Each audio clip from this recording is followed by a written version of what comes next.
এরপর আমরা যার মূল্যবান বক্তব্য শোনার জন্য দীর্ঘক্ষণ ধরে অপেক্ষা করছি, ডেকে নেব মাননীয় সাংসদ সেই অভিষেক বন্দ্যোপাধ্যায় মহাশয়কে। স্যারকে সম্ভাষণ, স্যার এখন আমাদেরকে সম্ভাষণ জানাবেন। স্যার।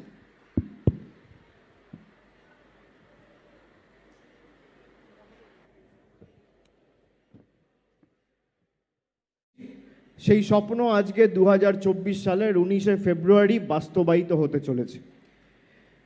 এবং আমি আস্তে আস্তে শুনছিলাম যে আজকের দিনেই 1897 সালে স্বামীজির পায়ের ধুলো এই বজবজের মাটিতে পড়েছিল, এই 19শে ফেব্রুয়ারি। দুটোর ক্ষেত্রেই অন্যতম পটভূমি হচ্ছে বজবজ। এবং আমরা এই শিলান্যাস অনুষ্ঠান করেছিলাম এই মাঠেই, আমার মনে আছে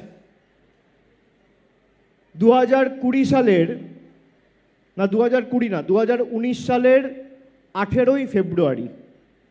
বলেছিলাম যে 5 বছরের মধ্যে আপনাদের এই স্বপ্ন বাস্তবায়িত করব, নইলে আপনাদের মুখ দেখাবো না। 19শে ফেব্রুয়ারি 2024, কাঁটায় কাঁটায় 5 বছর। তার মধ্যে আমরা 1-1.5 বছর নষ্ট করেছি কোভিডের কারণে, নইলে আরও 1 বছর আগে এই কাজ শেষ হতো।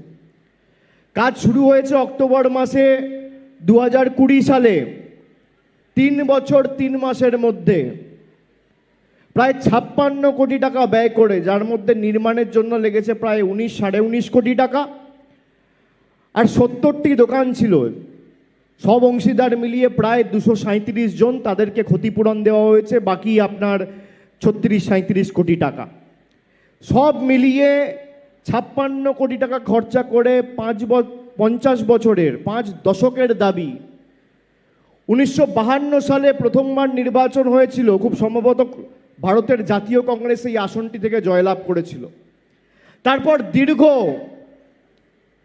প্রায় 57 বছর 2009 অবধি অন্যান্য রাজনৈতিক দলের প্রতিনিধিরা এই ডায়মন্ড হারবার লোকসভা কেন্দ্রের সাংসদ হয়েছে বা সংসদে প্রতিনিধিত্ব করেছে।